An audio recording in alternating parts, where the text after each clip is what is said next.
Everyone, I'm Gina Parenti. I'm the coordinator of lectures here at the Aquarium.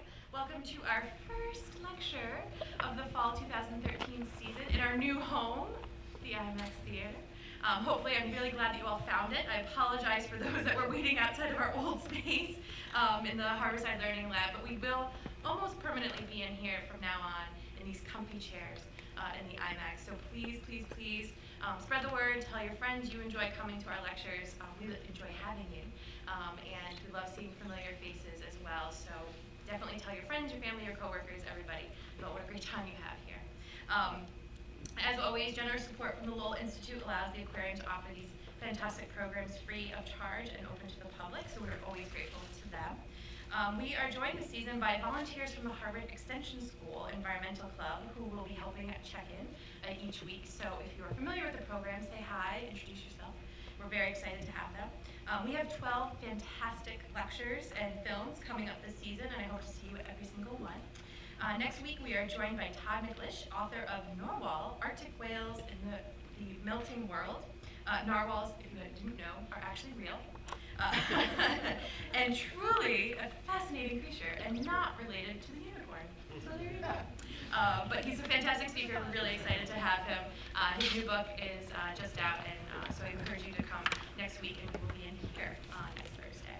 And now I will hand it over to Steve Scuba, Assistant Curator of Fishes here at the Aquarium, to introduce our speaker for the evening.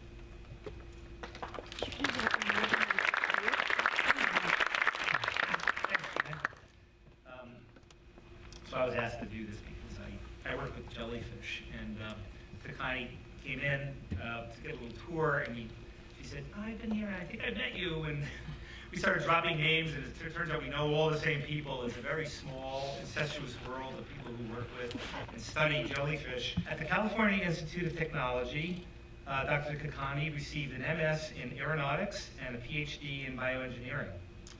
She's a recipient of both the ASEE National Defense Science and Engineering Graduate Fellowship and the National Science Foundation Graduate Student Research Fellowship. During her doctoral tenure, she became a certified research diver and has since conducted laboratory and scuba field diving expeditions in Friday Harbor, Washington, Woods Hole, in Australia, Croatia, Panama, Portugal, and Palau. I haven't done anything that great. I'm jealous. She was named a National Geographic Society Emerging Explorer in 2011. Dr. Kakani is currently a postdoctoral investigator at the Woods Hole Oceanographic Institution with funding provided by the Devonshire Foundation, the Woods Hole Oceanographic's Office of Research, and National Geographic Expeditions Council. And I present to you Dr. Kakani Katija.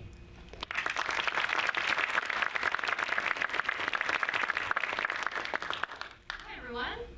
I have never given a talk in an IMAX auditorium before, so I don't think anyone has ever seen these videos at such big, scale. So I think you're in for a treat. But anyways, as Steve mentioned, my background is actually in engineering, and so be aware of this when you ask questions later about jellyfish. I can answer most of them, but my focus is largely on swimming or propulsion. As these organisms have evolved for a really long time, we see them and we look at them as, maybe really great examples of excellent swimmers. And so that's kind of where I started down this, trail or this trek of trying to understand whether, organisms such as jellyfish would be great examples of designs that we can mimic. And so what I wanted to start with was, this idea of bio-inspired design. I mean, as you all know, it's kind of everywhere. Does anyone have like an example off the top of their head that they can think of for bio-inspired design? Solar panels, right? So the different types of arrangements of solar panels might be inspired by leaves. Yes?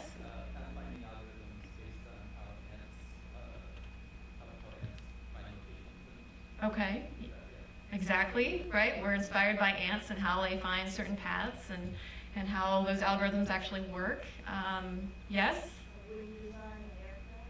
Right?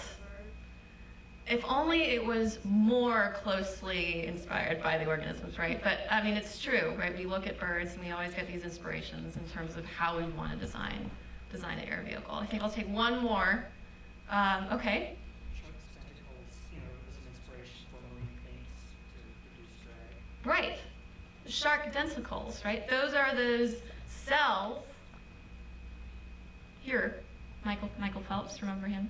That suit that he wore with the Speedo suit, right? They were kind of inspired by the shark denticles. And so, in the 2008 Olympics, all of those world records that fell, they are basically going to be marked with an asterisk because not everyone thinks it's a human, human-only kind of record. They feel like these swimmers were aided by this technology. Right, and so another example is these, termite mounds, right, and trying to design architecture that uses this passive heating and cooling system, okay? And then also this. Does anyone know what that is? So that is actually a Mercedes concept car, which is inspired by a boxfish. That boxy shape is considered to be a very stable shape, and so they tried to mimic that with one of their concept cars. And then this one, I'm actually pretty excited about. I have a friend from grad school, Tony Roy. He is starting up a company which they use inspired materials from geckos to develop bras that stay on. Isn't that fantastic? I know.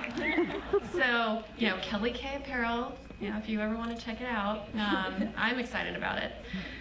But basically, these are all ways in which we've been inspired by nature and we've tried to apply these lessons learned from studying nature to something that might help or benefit society, like, bras. And so, thinking about this and thinking about, some of the applications that we could, apply our research, when I started this process, I was thinking, jellies, they might be really great underwater vehicle inspiration. And so that's kind of where everything started. And so this organism, this is Aquaria victoria. If any of you have heard about like a GFP, the green fluorescent protein, or Aquarium, that is derived from these organisms. And what everyone thinks of when they think of a jellyfish, right, is tentacles. You want to kind of stay away from the tentacles. Well, in my work, I do the complete opposite, right? When I see a jellyfish in the field, I just take off after it. I don't care about what's going on with the tentacles. What I'm interested in is what's happening with the bell, right? So here is the bell, and can you guys see? Good. And what happens is there are these circumferential muscles around the bell, and it's the contraction and relaxation of those muscles that actually generate forward motion or propulsion for these guys. And so, as an engineer trying to think about, okay, what kind of organism can I work with that would also be, easier to work with, right? If you look at this organism, you see, wow, this is an axisymmetric organism. Like if you were to chop it in half, the two halves would look the same. And if you're thinking about engineering design, you want to simplify your problem as much as possible, and so jellyfish provided a really great opportunity in that respect. Another reason why they're fantastic models of underwater vehicles is that, they are fantastically different, right? There are so many different types of organisms, different sizes. They vary in size from 1 millimeter in diameter to 2 meters in diameter, right? This is a huge variation. And they also have very different kinds of appendages. There could be tentacles, there could be oral arms, there could be, different types of gonad structures and things like that. There's so much variability in these organisms that I could probably spend the rest of my life trying to just study how these variations may, make their situation, be more productive or more successful, okay? And the other reason is that they are actually, starting to become on our radars. These are just a couple snapshots of articles that have been published since the new year about how jellyfish are overtaking the oceans. Now, I tend to be kind of in this camp of we don't know yet, so let's all calm down, right? There's a great paper published by several jellyfish biologists that talked about how we've really done a terrible job of quantifying how many organisms or how many jellies were around in the past, and only until now are we able to accurately collect them and quantify how many of them there are, right? So with time, we might be able to tell if they are increasing in size or increasing in abundance, but the jury's still out. But basically, we have the situation where we're seeing jellyfish blooms, and that could be related to a variety of things. Right now, I guess the working hypotheses are that they're linked to overfishing. So if you have an organism that's been fished out or removed, like stuff we enjoy eating, a jellyfish is a fantastic predator, and they will just swoop right in and eat almost anything. So they'll eat any kind of plankton. That includes fish eggs or fish larvae, and which makes it very difficult for fish to reestablish themselves once they've been removed, right? So that's a hypothesis. And then they're also problematic because when they do bloom, they can jam up fishing nets, as well as power plant intakes, desalination plants, and then and then obviously, the thing you always think about when you talk about jellyfish is the effect of tentacles. Australia has a problem with, the very stinging types of jellies, the Cuba medusae, the box jellies. And so that can also have an impact on the tourism industry. So these organisms are extremely important, not only from a design aspect, but also for societal reasons. And I think they're a very important model to study. Yes, I believe there's a question. What is a bloom? A bloom, okay. So a bloom is when all of a sudden you have a spike in population of jellyfish. So the bloom is the word you use to describe such an event.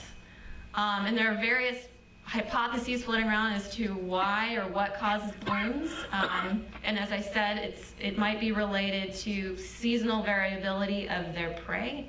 So anytime there's a lot more plankton in the water, we tend to see a lot more jellies that follow.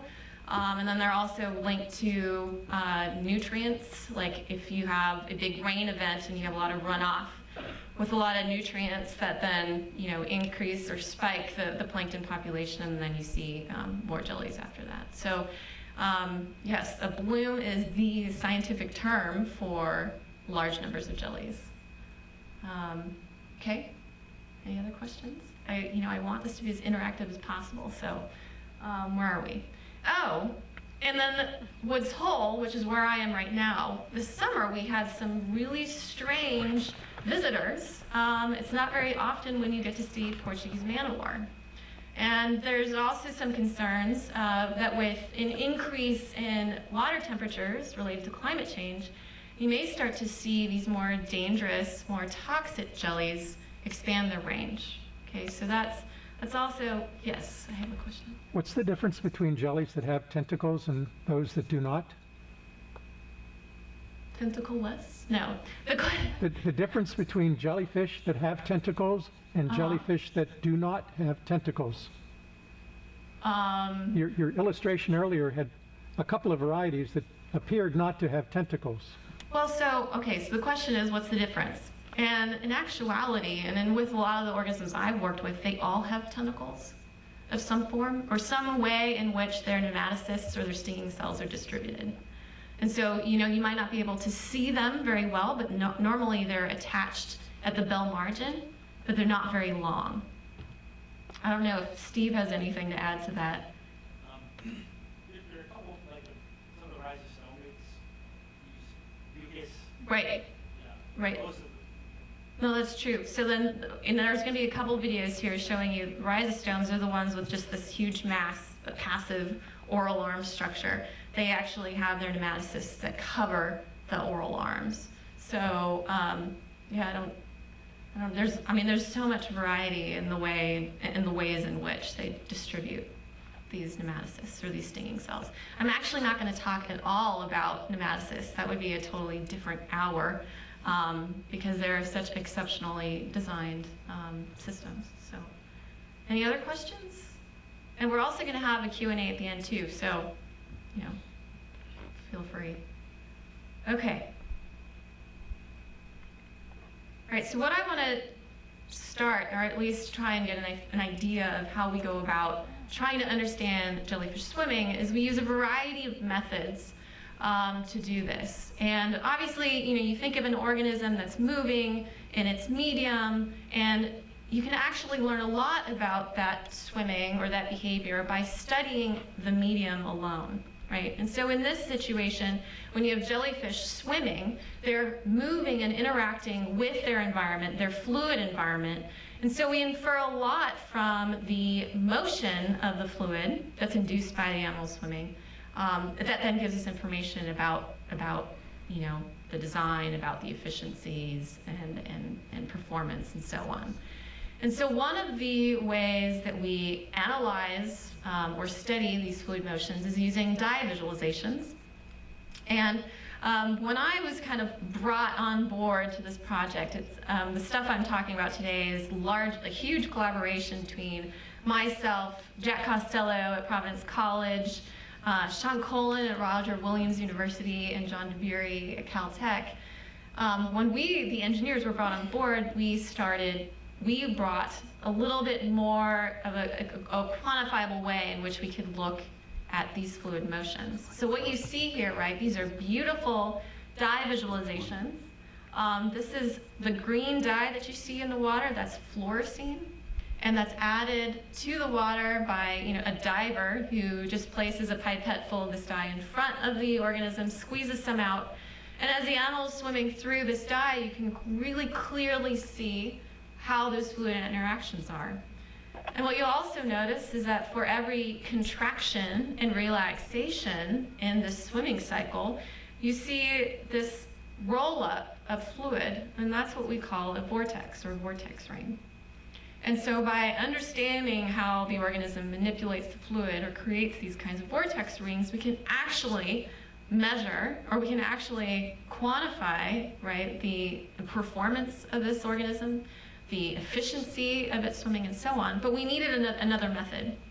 And that's where particle visualizations come into play. So this is a technique that's used throughout engineering and the fluid mechanics diagnostics toolbox. And what it is it's a way in which we could visualize the motion of particles that we then infer is the motion of the fluid. And so what you're seeing here in this image is here we have the tank where an organism might be placed inside.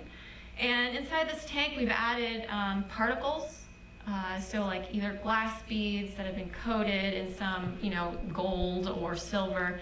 And so those glass beads basically reflect light that a laser here emits.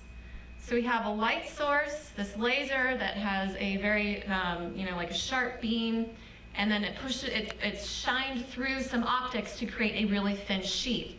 And so what you're seeing here is a thin sheet of light that has been created in this tank, and the camera, which is located here is a high-speed camera. We can actually pick up the motions of those particles over time.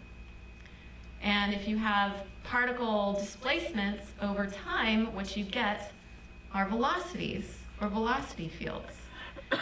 And here's an example of that kind of data. So on the left is just the raw particle images that you get using this technique. And if you're interested, it's called digital particle image velocimetry. So if you want to Google it, you can.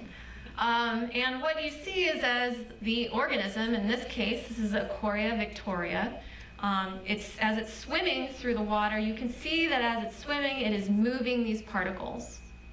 And because, again, if we have a consecutive images and we have displacements of particles over time, we can use these algorithms to come up with velocity. So that's what you see in the middle. Those are velocity fields. And each vector there represents the speed of the motion of the fluid, and the arrow, the direction of the arrow, tells you the direction of the fluid. And each one of those arrows represent that particular region in the flow field. So you get a picture of what the velocity field looks like as the animal's swimming. And then the video on the far right is what we call a vorticity field. So that's another fluid mechanics measurement. Basically, you take the velocity field and you take the curl. But what matters is that it is essentially a measure for rotation of the fluid. So what you're seeing is in this region, right, as the animal is contracting and relaxing, it's creating a single vortex ring, right, a single region of rotation. And these vorticity fields show the extent of each one of these vortex rings. So here is a fantastic way in which we could measure, like quantify what is happening when an organism is swimming through a fluid. But now we had a challenge that we had to figure out, and it's how do you work with large organisms? You can't put them in a tank, as Steve knows. Jellies aren't happy in tanks. It's very difficult to collect them, transport them, and then work with them in a tank. Because these organisms are gelatinous, they're very fragile. So transport for a lot of these organisms is just impossible. And so I was given the task of coming up with a way for us to be able to do these kinds of quantitative measurements, not in the laboratory. And so what the solution to this problem was Scuba. It's a self-contained underwater velocimetry apparatus. And what it is basically a miniaturized version of what we use in the laboratory that a single scuba diver can use in the field. So if you have a target, if you found a jellyfish that you really wanted to tag or you want to take video of, you just dive to that organism with this system, and then you do the same kinds of measurements as you would in the field. And so what it is, right, is here you have the video camera housing. So again, remember that's collecting all of the images, the particle images over time. And then connected to this video housing via a rigid arm is a laser housing. And in that housing, right, we have a continuous laser. It's green, so it's 532 nanometers. And I think in this case, we had about 500 milliwatts of power that's enclosed in that housing. And we're able to generate these light sheets in order to measure these flow fields. And so here's a video that shows you roughly, how we would do work if we were at the surface. This was taken in Woods Hole, I believe about 2.5 years ago. And at the time, Memiopsis ladii, or ctenophores were blooming. They were everywhere. And we were just working off the dock at Woods Hole Oceanographic Institute, which is where I work. And what you can see is, here's the camera housing here. And I'm actually holding the camera, so you get a feel for size scale. And then here again is that laser housing, and it's just shining that sheet of light in that direction.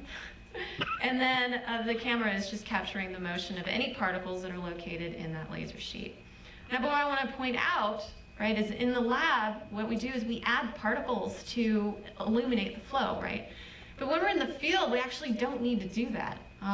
There's so much suspended particulate in the water that we can actually work without having to add anything to the fluid. So that makes our lives surprisingly a lot easier. We didn't know that before we started this process, so it was fortunate for us.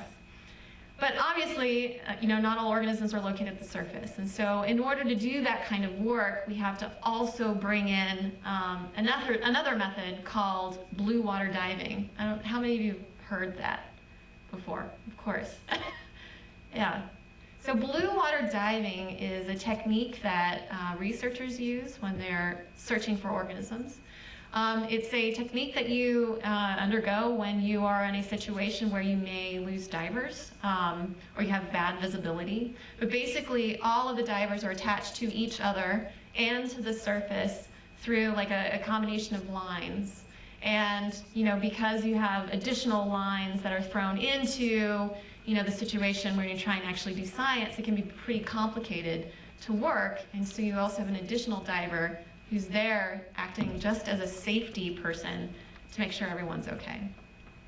So imagine if you were diving with somebody or a group of people and you were all connected to each other with lines, right? Now imagine if you had to do that at night, which is what we do. And the reason that we have to do this at night is because of this laser, right? If it was during the day, you're not going to be able to see that laser very well.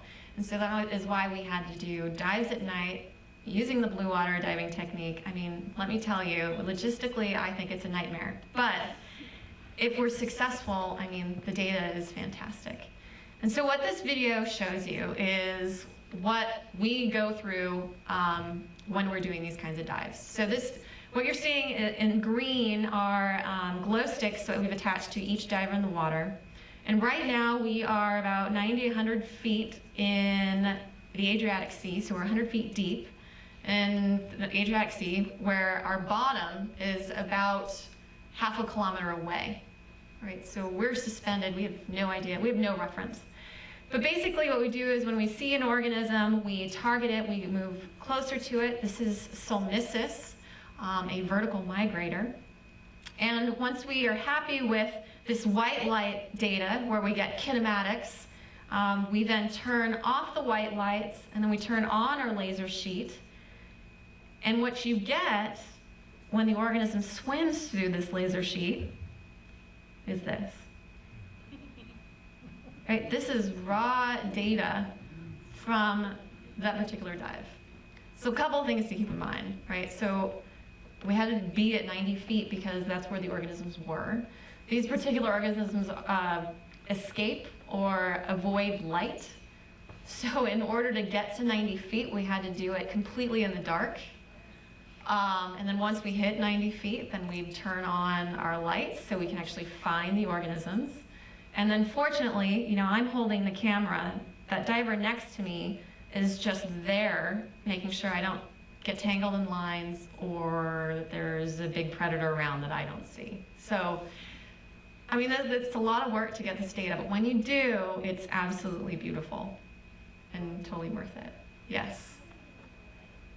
So jellies, a lot of them have ocelli. And, well, cubos actually have much more complex visual systems. But with ocelli alone, they can actually tell the difference between light and dark. In some cases, like I'll talk a little bit about another jelly in Palau, they can actually avoid shadows using those ocelli. So really cool sensory systems. All right. So this is where I'm going to pause a little bit because I want you all to pay attention to the organisms that I'm going to talk about a little bit. Because I want this to be really interactive. I've never done this before, so it may fail miserably, but just stick with me. And what I want to do is I want to, basically pose a problem to you. What if the Navy came up to you, and this has happened, I'm not making this up, the Navy has come up to you and asked you to design a vehicle based on what you know about jellyfish. And pretend they gave you a design matrix, right? So this is an example of a design matrix where you have certain requirements that the vehicle needs in order to fulfill a particular mission.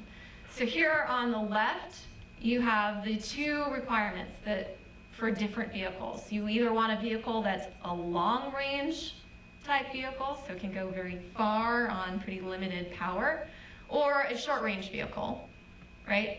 Or then it's also designed to have a payload or no payload. Who here has heard that term before? Payload. Rockets, right? In the context of like aerospace engineering or in planes, right? Payload. Can anyone tell me what a payload is? Wait. Capacity for weight, stuff that you're just dragging along, additional baggage, I think airlines call baggage payload. So basically what we're saying is you have a design where you might be bringing additional baggage in addition to the design, so that's where you're gonna have a payload, or you don't need that, so it's no payload situation, right? And so what we're seeing with this design matrix is there's going to be 6 different potential designs, and I want you to think about the organisms as I talk about them and which ones would be a great fit for each one of these designs, okay? So at the end, I might have you all just scream out what you think would be great, and this could work, or it could fail miserably. All right, so to start, let's talk about body shape and swimming mode or swimming behavior and how that might affect the performance of these organisms. And what I want to first talk about kind of the effect of shape, or the types of shapes that jellyfish tend to have. Now, this is an image from one of Jack Costello and Sean Colan's papers, I believe, yeah, 2008. And what they did was they went through all of the literature, you know, even images online, videos and so on, where they looked at the body shapes of different jellies across, you know, phylum. And what they found was that there was a pretty consistent relationship between bell diameter, which you see on the x-axis here, and then the fineness ratio on the y-axis. And so the fineness ratio is the ratio between the height of the bell of the organism and the diameter. So the higher your fineness ratio, the more prolate or more bullet-shaped the body is. Or in the lower your fineness ratio, that's the more plate-like or the more oblate shapes, okay? And so what you can see is that you can actually bound most of this data by a curve like so. And interestingly, certain organisms have different behaviors depending on what region they're in. So if you are in this location here where you have a high fineness ratio but a pretty small bell diameter, you tend to exhibit this rowing or swimming mode called jetting, which I'll talk a little bit about. And then for the organisms that have a much larger bell diameter than the height of the organism, you tended to be a rower. All right, and just look, the scale on this is from 0 to 1,200 millimeters. And so the differences can be actually illustrated by what we're seeing in these dive visualizations. So on the left, this is Aurelia aurita, a rower, or rowing, using rowing propulsion. And on the right is Nemopsis bacchii, exhibiting jetting propulsion. And what you can see with these dive visualizations is that there's a big difference between the vortex rings that they're creating. So on the left, in the rowing case, you can see that's a pretty slow contraction and relaxation cycle. You can also see that it swims rather slowly. And then also, I want to point out that the relative speed of each one of these vortex rings in the wake is pretty small compared to, you know, its swimming speed, right? And that's where the big difference lies when you look at jetting propulsion. So I want to point out that the video was captured 5 times faster than what it's being played right now on the right. So, right, this has been slowed down dramatically. Instead of using fluorescein in this case, we used a pipette full of milk. And as the organism contracts, it's an extremely fast process. It expels fluid out of the bell very quickly, and the speed of this vortex ring is really fast relative to the animal swimming speed. So there are very distinct differences between these kinds of swimming modes. All right? So remember, the rowers tended to be more oblate. They have this kind of slower swimming speed, right? Slower rowing type of propulsion. And then the jetters, who tend to be more prolate, more bullet-shaped, can be really fast. But what I want to point out is that these particular organisms, we found that the organisms exhibit these kinds of swimming modes and very particular behaviors.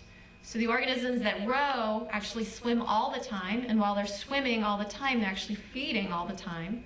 Whereas the organisms that use jetting propulsion stay in place. They're what we call ambush predators, or they'll just extend their tentacles and lie in wait for unsuspecting prey to run into them. Yes, exactly. So squid have fins, and they also have this ability to force a lot of fluid out of the mantle and create these kinds of jets. But in this situation, right, because jellyfish only have this contraction of muscles right around the bell, you know, it's pretty straightforward for us to isolate just the effect of jet propulsion as opposed to having also fins moving. But that's absolutely right. Any other questions? So very specific behaviors that's related to the swimming cycle or the swimming type, or swimming behavior, behavior is very linked closely with swimming mode and seems to be a very strong link as well with the type of body shape you have. And so what we wanted to do, right, is try and actually evaluate efficiency or proficiency, right? This is an interesting question because when we think about a long-range vehicle versus a short-range vehicle, you imagine like a long-range vehicle will want to be more efficient, maybe, right? And so that's what we did. So we went to Friday Harbor Laboratories, and using the techniques that we have available, now that we have the Scuba system, we have the system that we can be using in the laboratory as well. We then collected 7 different species of jellyfish, 3 of which were rowers, right? So here, this is Aquaria victoria. Melicertum is also a rower, as well as Phyalidium is a rower, and the other 4 are jetters. Let me just say them: Lucartiara, Mitrachoma, Neotaurus, and Sarsia. And this is what we found when we compared what their wakes look like across, you know, if you were a rower versus a jetter, right? So remember that the color contours is telling us the rotation, right, of the fluid, and the rotation of the fluid will tell us how big these vortex rings are in the wake. And so what you're seeing is on the left, right, this is rowing propulsion. The organism, as it's swimming, contracting and relaxing, it's creating just 1 vortex ring in the wake for every swimming cycle. And so this is, you know, what we've seen consistently with the dye visualizations as well. But on the right, we have a slightly different situation where in the jetting case, not only do we get this leading vortex, we also get this long trailing structure behind it. And in fluid mechanics jargon, we call that a trailing jet. But what I want to point out is that, you know, it's actually pretty energetically costly to create both structures as opposed to just one. And what I want to do is I want to introduce, you know, these symbols here so you can understand what I'm talking about when you're looking at the differences in the wake. So at the top, you have, in rowing propulsion, you have just a single leading vortex. And in jetting propulsion, you have 2 structures, right? That's more costly to make. And what we saw was that this was consistent across all of the jetters and all of the rowers. Okay? And so what we wanted to do was first quantify how much kinetic energy or how much energy has been imparted to the flow by just creating these kinds of wakes. And we saw, again, that as you create these additional structures, which is on the right, you see a much higher kinetic energy in the fluid. Whereas for the leading vortex case, for just the rowers, you have a much lower kinetic energy. And the kinetic energy is actually important because it gives us an indication of how much wasted energy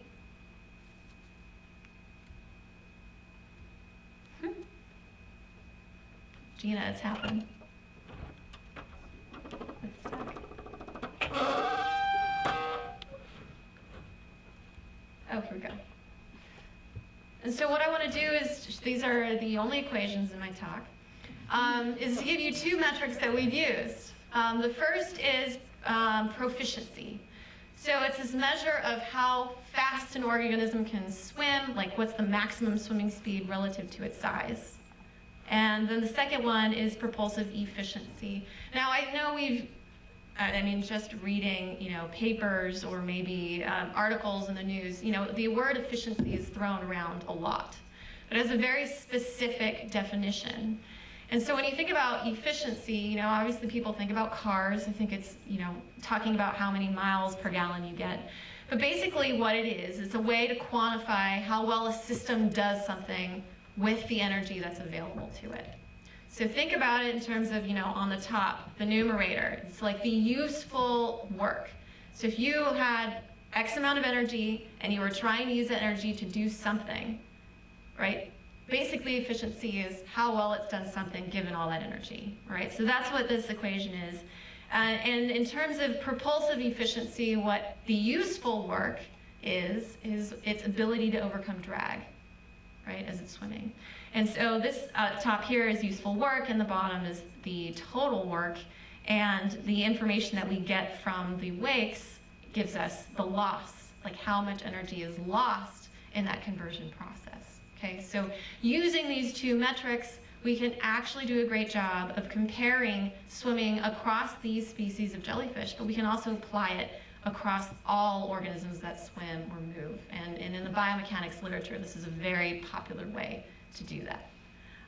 And so what we've done is using that data, here I have plotted proficiency, right? So that's the ability for this organism to get really high speeds. That's on the x-axis.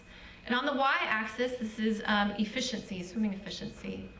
And what I want to point out is here, the organisms that tend to have high proficiencies, right? They achieve really high maximum swimming speeds. They tend to have really low efficiencies. Whereas the organisms that are very efficient do so at a cost. They can't achieve high proficiency or high swimming speeds, right? So there's a clear trade-off. Interestingly, there's a pretty good separation between the rowers and the jetters. So the jetters, right, makes sense. They're more proficient. They can achieve these much higher swimming speeds. And then the rowers here are more efficient at swimming, but they can't get really fast, right? That's what that trade-off is. And so just to summarize, how does propulsive mode impact swimming ability? We saw three things.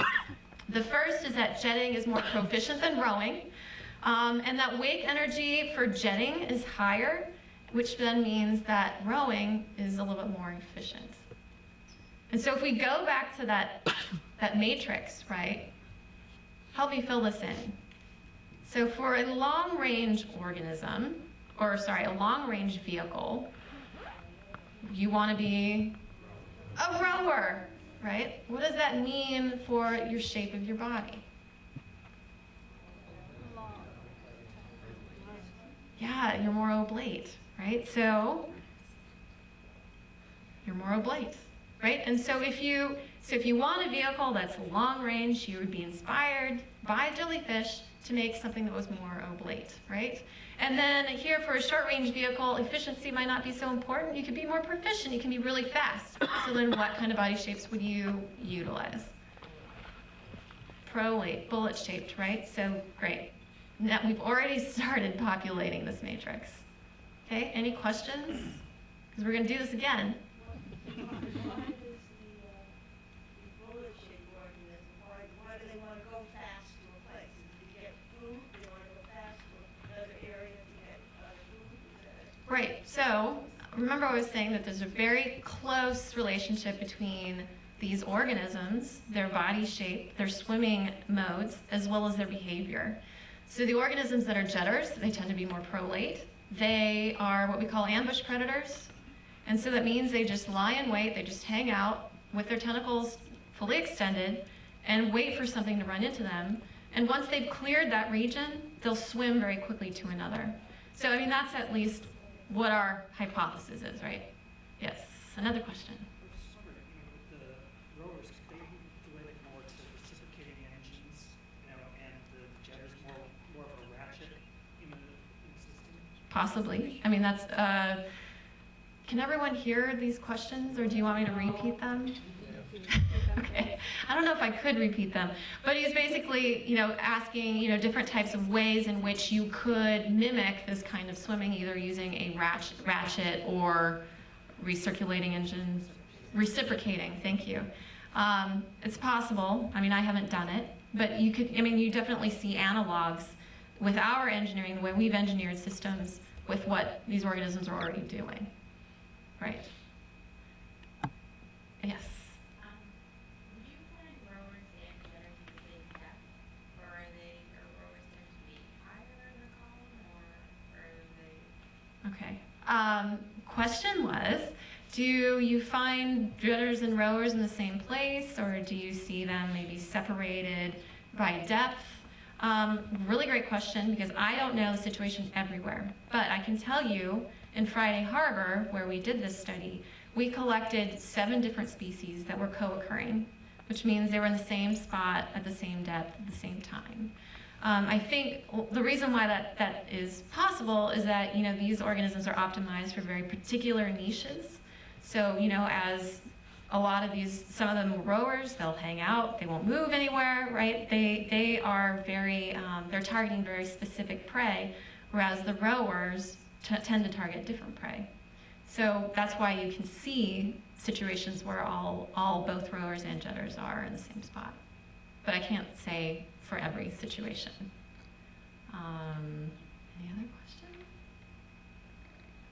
Okay. You said that there was an organism that maybe falls on the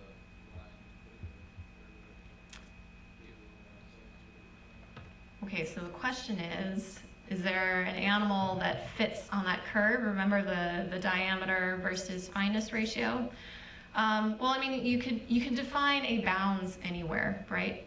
But what we found was using, well, not what I found. There was that paper that was published where they compared like the available power from the musculature of these jellies, versus, I can't remember what they were comparing it to, but they defined a curve, and what lay outside of that curve was Cuba medusae, or box jellyfish.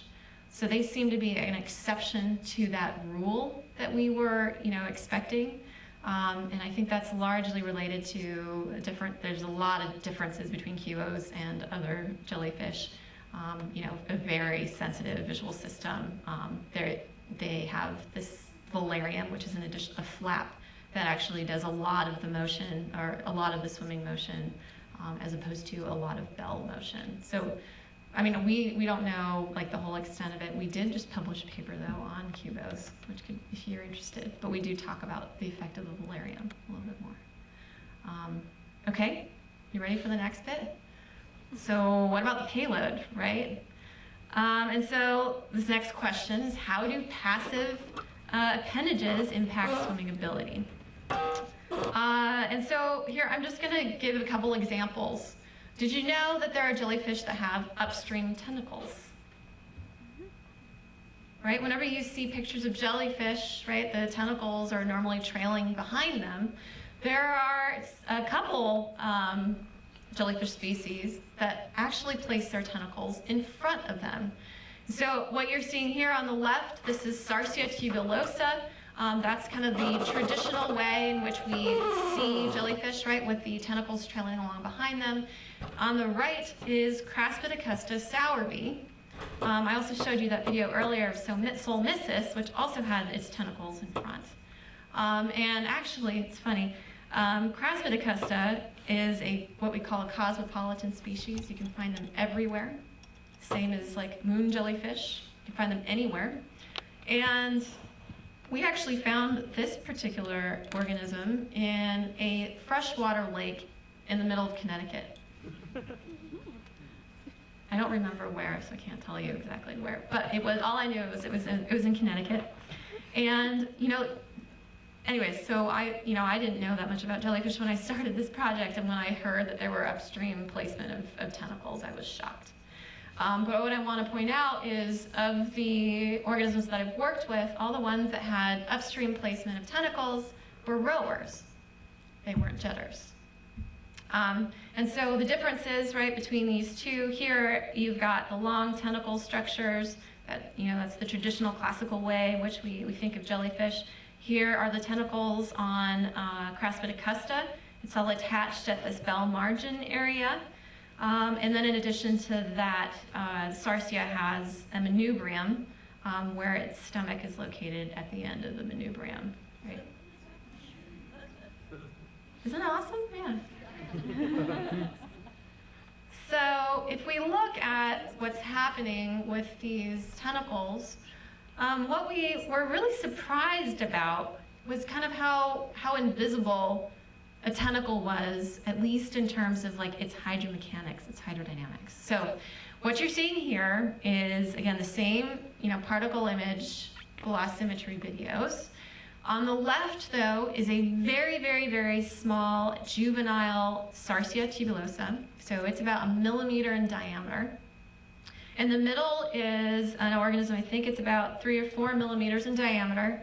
And on the far right, that particular organism is now 6 millimeters in diameter, right? So we're not talking very big. But what you see is that when it's small, there isn't many tentacles to speak of. As it grows, you start to see much longer tentacles, and then, that just increases with length, with age of the organism. And what you're noticing is that, well, at least what I notice, is that despite having these larger tentacles, we don't seem to see a signal from them. We don't seem to see any velocity that's induced by the presence of those tentacles, nor do we see any vorticity, right, any of that rotation. So, when you think about it, you can think about like the analog being, they're silent, they're stealthy, right? Imagine being in the water and having no idea that this thing is coming at you, right? It's worse if you have upstream tentacles, which is what this video shows. So again, same, the jellyfish is Crassidicusta. This is the one we found in the freshwater lakes.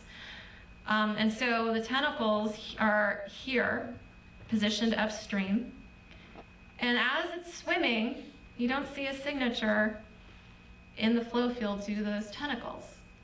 So imagine you're a prey item just hanging out, waiting, just maybe trying to eat dinner or find a friend. And all of a sudden, you've been contacted by a tentacle. You have no idea that a jellyfish is nearby.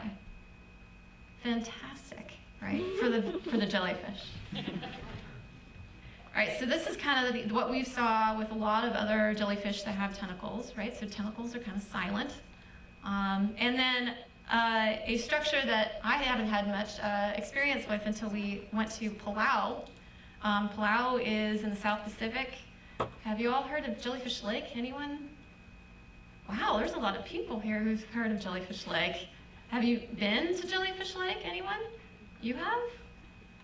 So what was the most amazing thing about Jellyfish Lake? Swimming with these guys. So we went to Palau for work because we were told there's this lake that just has a resident population of jellyfish all year round, which is huge because considering all the work we go through in order just to get a data set, we wanted to know that there were jellyfish around, right? So that's why this location is a fantastic place to work. And these are mystigius, also known as golden jellies, golden jellyfish. There are mystigius here. You can check them out at the exhibit, the jelly exhibit. Second floor, Steve? I guess it was a lower level. I have no idea. They took me there today. And so you have this situation, and I want to tell you a little story though about this particular system. So this is a marine lake. These organisms have been isolated into that lake eons ago, and they've evolved in an environment where you don't have any tidal fluxes, right? You're in a lake, and you also don't have any mobile predators. In this particular situation in these lakes, they have anemones that are medusivores, so anemones on the side of the basins of these lakes that actually feed on jellyfish. And so to avoid predation or avoid being eaten, a jellyfish just needs to stay away from the edges of the lake. And they've adapted this crazy behavior that they will actually avoid shadows that are cast from the trees located at the edge of the basin. So it's a phenomenal thing to see. If you can snorkel there. We were allowed to dive. It's a benefit of being a scientist, right? And you can actually snorkel, and you snorkel past, let's say, into a shadow, and you look back at the jellyfish mass, and there is literally a wall, an invisible wall, once you hit the shadow. So these organisms have adapted this amazing behavior to compensate for their environment, their types of predators. Okay, and so we did some work with the organisms, not only in the lakes, but we also did some work with the organisms in the lagoon. And so the difference between, this particular organism, it's a rhizostome from the others I've shown you that are hydrozoans as well as scyphozoans, is that they have this passive structure here called the oral arms. And think of it as a sieve. It's, as the animal's swimming, it's just filtering its food out using these oral arms. And so they really don't do anything for swimming. It's just a feeding apparatus.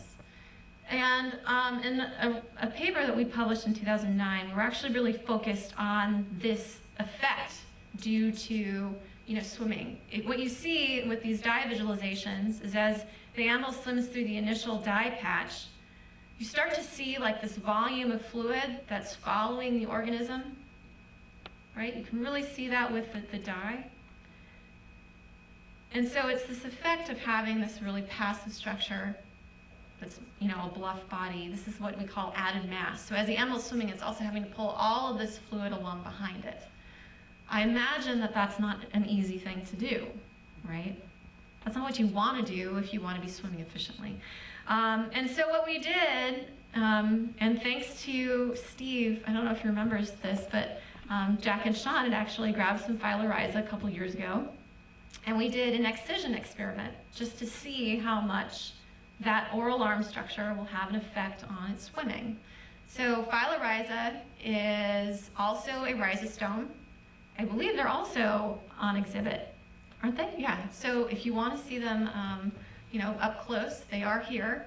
And what you see is a really, I don't know, I love this video. Because with every contraction and relaxation phase, you see this vortex ring, right, that's rolling up.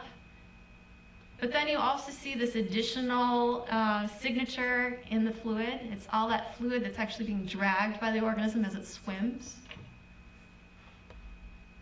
And if we excise the oral arms, we have a very different picture, right? We get those consistent vortex rings with every swimming cycle, but we don't see this volume of fluid that's being pulled along by the organism. But we've just removed his feeding apparatus, right? So an organism, if you're in a situation, well, if the organism is in a situation where they, need to survive, they're not going to be able to feed using this to improve their swimming. So you know what happens? Nature always comes up with a different way. And in the organisms that live in the lagoons, what we saw were these terminal clubs, these additional structures that were attached to the oral arms. And when you look at the dye visualizations, you don't see this huge volume of fluid being dragged along behind the body. Right? So here is a solution by which the organism can still feed and swim. Now imagine a lagoon is a very different environment than a lake, right? A lagoon has tidal fluxes, organisms being pulled in and out, and then also you have the situation where you have more mobile predators. And so having this ability to be very mobile without having a lot of drag is really important to these organisms. So, summary, how do passive appendages impact swimming ability? Well, upstream or downstream tentacles do not seem to alter the flow field. That's what we've seen so far. And that the large downstream passive appendages, like those oral arms, do create a lot of drag, but you can add an additional structure that will offset it, or offset that drag. Yes? Is that water being dragged along with a suction that's dragging? Well, you can think about it as suction, yes. Fluid mechanics, we also think about it in terms of being a low pressure region, right? So which is pulling and attracting more fluid in that region. All right, let's go, because we're almost done. All right, so we're going back to this, right? What are you going to do if you wanted a payload and you wanted to be long range? How would you arrange your payload? If you want a small payload, you'd use just the tentacles, right? If you wanted a big one, you could have the oral arms, right? And so that's true for a rower, so, you know, a rower, you can also have the tentacles up front, right, or behind, just whatever you want. And then for the larger payloads, you would expect to see something like a big oral arm structure. Okay, so this all makes sense. Think of it as Legos, you know, you're piecing together different characteristics that you've learned are important, and they might be able to fulfill the requirements of the design, right? And so, tell me, give me examples of organisms that actually fit the bill. So like if you were to start with this organism here that has no payload but is long range, what would be a great example? And Steve can't answer all of these. Anyone? Yes. Moon jellies, right? They don't have, well, yeah, they don't have these huge long tentacles as we see with some other jellies. Right. How about short range, no payload?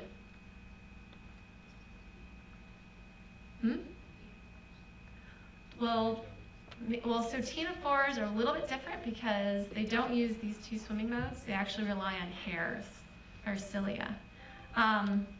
So an example would be Leucartiara. It's one of the organisms I started out with when we were working in Friday Harbor. And so how about for the next organism? Let's say small payload, rower, tentacles in front, flower hat, Solmissus, Craspidicusta, and how about a small payload, but that's a jetter?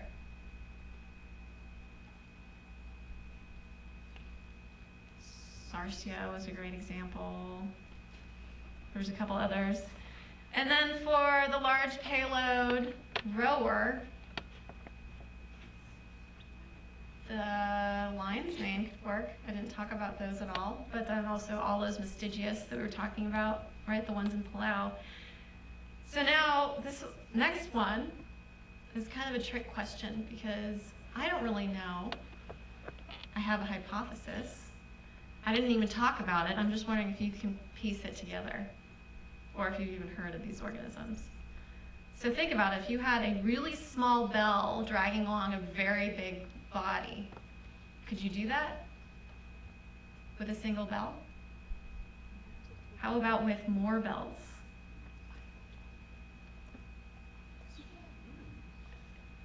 Who's heard of a siphonophore?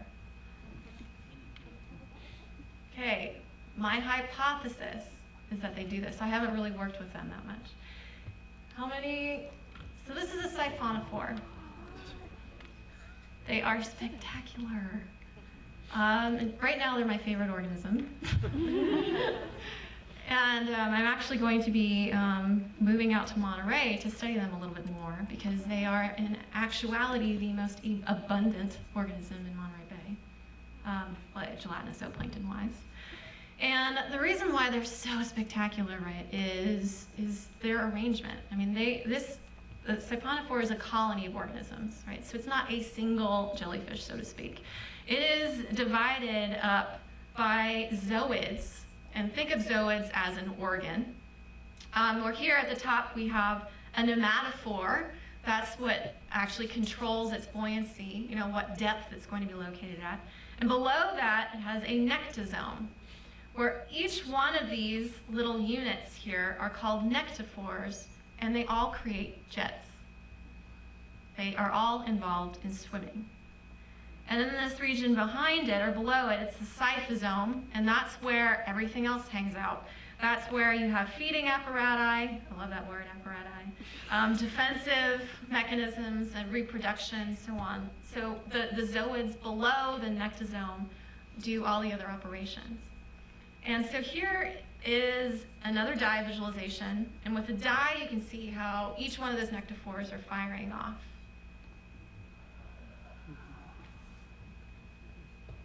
That does look really good up there, huh? And so this video is actually taken in Panama. There's a lab there called the Liquid Jungle Lab. It's owned by a very rich gentleman who wanted to just set up a science lab, and so different researchers will go over there, and it's great because it's on the Pacific side of Panama. And you get really great deep sea organisms that sometimes come really close to the surface. So siphonophores are often deep sea organisms, they're ambush predators, and they're very good at feeding and swimming. And so we were able to collect some of these organisms and bring them into the lab, and I'm showing you literally all the data I have. I have one more video after this. So what you're seeing is as the organism is swimming through that particle field, you can see that the nectosomes, when they fire, they create these really high-powered jets. And this is slowed down a lot. So it's taken at 1,000 frames per second, and I'm playing it back at 60 frames per second. So the process you're seeing is much faster in real life or real time. And the thing that I get really excited about, if we're talking about vehicle design, is that this organism can swim backwards without changing anything about its body, just firing different nectophores. Okay, so play that again. So all of a sudden you see firing of nectophores that are pointed in the opposite direction from the top of the head. And that's how it swims backwards. So as an engineer, I'm getting really excited, right? And so what I want to point out, this process that we just went through this evening, trying to pinpoint different characteristics that can be really useful for different vehicle designs, I think it's extremely important. And I don't think we've done a really good job in like bio-inspired design or biomimetics. Often, we engineers will be fixated on a particular organism, assume that it does everything great, and then develop designs based on that organism. But in actuality, if we don't know that much about the biology or what those organisms are optimizing for, what conditions they're in normally, that's information that isn't informing the design, right? So, like if you were, in this example, if you wanted to develop a vehicle that went to Japan in a day, and you decided to start with an Aurelia type design, that that isn't a fast swimmer, so it isn't optimized for that kind of situation or that kind of mission. So I think it's really important for us to sit back and learn a lot more about the biology before we get really, really excited to start designing things. So that's my lesson that I've learned through this process. And then the question we often get is, have we actually done anything with this data? Have we actually made a vehicle? And in fact, we have. It's a part of a Navy project. It's funded under the Multi-University Research Institution program, where working with Jack Costello and Sean Colin, they're at Providence College and Roger Williams, and it's part of a much larger collaboration with people at Virginia Tech, like Shashank Priya, who provided me with all these videos, and people at UT Dallas, and so on. So it's a big project where here you can see on the left, that's the first generation design of a vehicle, where they've taken the information that we've acquired from these organisms and applied it to a real vehicle.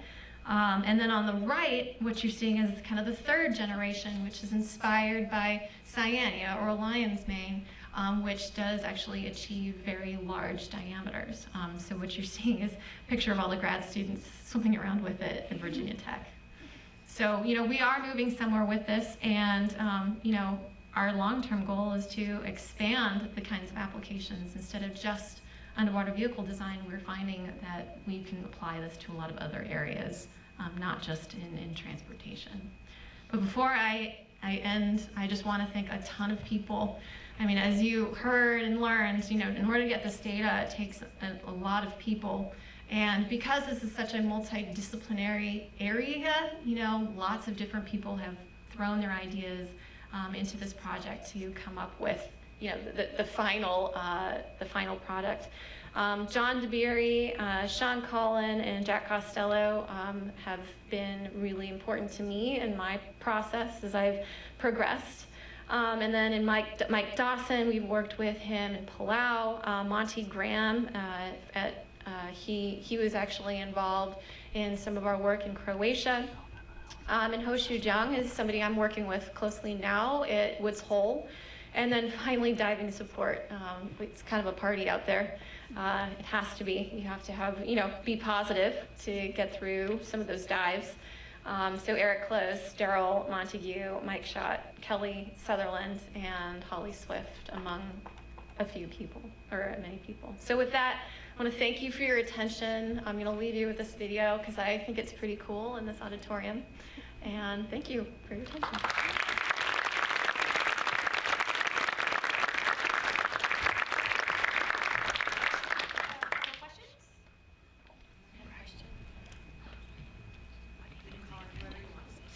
Okay, yes.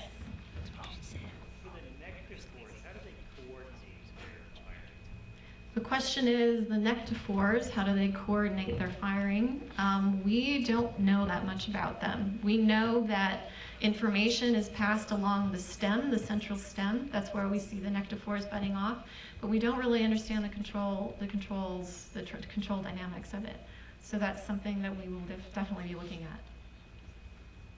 But that's, that's kind of, again, that's another reason to be really excited about it, because it's a controlled actuation of multiple jetters all at once. Yes, question here. With rowers, you take something that's fish, but it's no longitude G's for a deep sea tow, trans-Pacific, probe into, monitor currents. It'll take a long time, but it'll be stable, use less power, and be able to, do surveys over a long, period of time. Right. So the question is, with a rower, could you use that to, sample in the ocean, for long-term sampling? Yes, you can, and that's one of the applications we're envisioning for this robotics project. Is to pre-program it and have it move.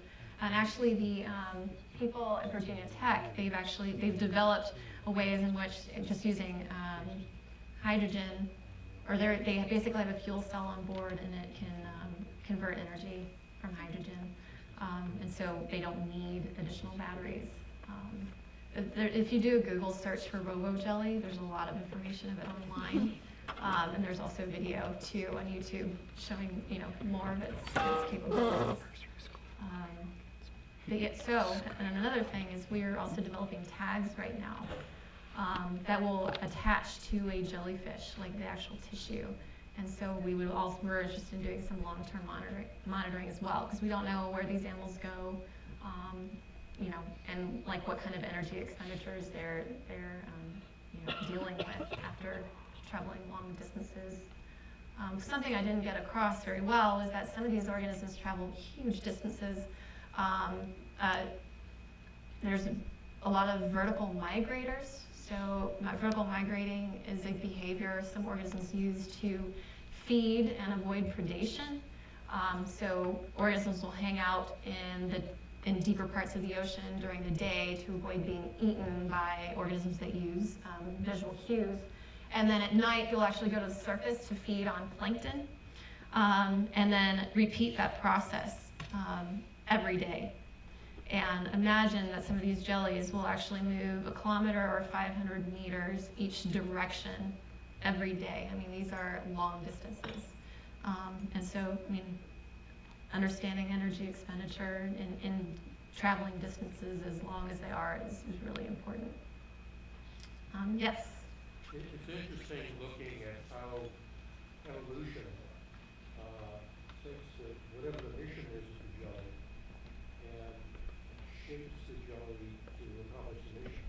Absolutely. And you see in ships, if you're at a large cargo container, you want to move a lot of payload, they tend to be very bulbous, and you have to make an engineering decision to slow it down, or the energy consumption becomes enormous. If you want to have a cigarette boat, you have to taper it out, you have to make it slimmer, and you have to put tremendous energy into it in order to get the speed. Right. And it just flows. Right. There's so many analogs that we see, and what I think of when I see these organisms, I see what I think are very elegant solutions to, problems that we might be trying to design for. And, what we do is kind of the brute force method, whatever works first, and we'll make small adjustments afterwards. But, if we could start by by, learning from these organisms and starting, from eons of evolution, to design something that's anywhere near what these organisms can do, I think, it's only a benefit. That's a lot of R&D we don't have to do. The trend tentacles are very interesting in that they seem to contain the vortices of propulsion, which might be applicable in a military situation in minimizing the detectability of these energy deposits that are leaving the water behind you. Right. Contains them, it might be less detectable by sonar. Right. I mean, the other thing that I didn't say much about is, traveling. So organisms flying or swimming, they all create these wakes, and in all of their wakes, there are these vortex rings. And it's really interesting because you think about it in terms of like a defense standpoint. Vortex rings are nearly silent. So submarines, like in the Navy, they develop, differences or changes to propellers and things like that to try and minimize sound, because that's actually what other people are pinging on. They're picking up the noise that the propellers make in subs. And imagine if you could, put a vortex generator instead of a propeller on these subs, and you're essentially silent. So, I mean, there's a lot of work that's being done in that particular area. Just improving on our designs and based on what we learn from these organisms. So, any over? Yes. For the species that have upward, Uh-huh. how do they maintain that? The question is, for the organisms that have tentacles going forward, how do they maintain that? The answer is we don't know. And that, I mean, it's something that I've also often pondered. Wondering if maybe there's some sort of gas exchange that goes on where they might be inflated or whatever, and they can stay forward. I'm not knowledgeable in the area. Like, I don't know for sure. I don't know if Steve has any idea.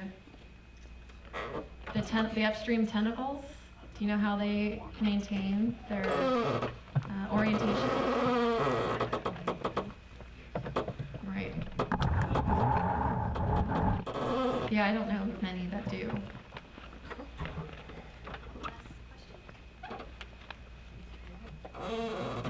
Is there a practical speed limit for that sort of either rowing or jetting before cavitation takes over and the jellyfish or a vehicle would be limited? Okay, so the question is there some ideal speed or upper limit of speed where cavitation might take over? So how many of you have heard of cavitation? All right. So cavitation is this process where it's basically when you've got a high-speed flow, let's say, and there's a fluid transition where shock waves are created. And it's these shock waves that, somebody can correct me because it's been a while since I thought about this, where the fluid collapses, and it's that situation where it actually destroys propellers. So, I mean, cavitation is something you absolutely do not want in an engineered design, because what happens is you're making a fluid situation which degrades your design or degrades whatever's you've put in the water. An organism that takes advantage of that are mantis shrimp. Did you hear that? Like, they will actually slam down a claw and create a cavitation bubble, which will kind of, when that disintegrate, will actually break apart the shell of something they're about to eat. But anyways, with jellyfish, we aren't at these kinds of Reynolds numbers to create cavitation. I haven't seen it. I mean, even the organisms that, like the Sarsia, where they might be contracting on the order of a millisecond. I mean, we don't see those kinds of Reynolds numbers. We're more in the range of 300 to 500 Reynolds number is like a highest or high end of Reynolds number. The smaller jellies I was showing you are more in the Reynolds number range of 10 to 20, so they're very small. But for vehicle design to take that to the next step, has that been investigated? It seems like there would be, a limit where that design wouldn't work. It would start to slow down. You couldn't make something Right, I don't know. I imagine that there is. I mean, people are starting to try and figure out how they can scale up these designs to something larger. Right now, we've just focused on, the application where we can develop robots that are very similar in size, because that does two things. I mean, one, it takes the information that we have already to inform the design, but then we can also turn back around and use these designs to answer questions about the biology. Which is something that the biologists we work with are very excited about. Okay, one more. I'm sorry, Gina. That's okay. Yes. Sorry. So the final product is the underwater vehicle you showed us. What would something like that be used for? Can you speak up just a little bit, please? So like you showed us that picture of the final underwater vehicle in the pool. What would that be used for? So the question is what would that vehicle that I showed at the end, what would that be used for? The Navy won't tell us. But you can imagine you could use it for surveillance. It's not like your life hasn't been surveilled enough already. You could also deploy them as sensors, floating sensors. That's something we're trying to develop now with these tags. So if we tag real jellyfish, we might be able to affix other sensors to them whereby, if they detect a certain type of pollutant, once it gets to the surface, you can radio that, or you can ping that information off the satellite. I mean, we can get really sci-fi here. I don't know what the Navy wants, but we were just told to develop something that we could use this information with the jellyfish. So, all right. Well, thank you, everyone.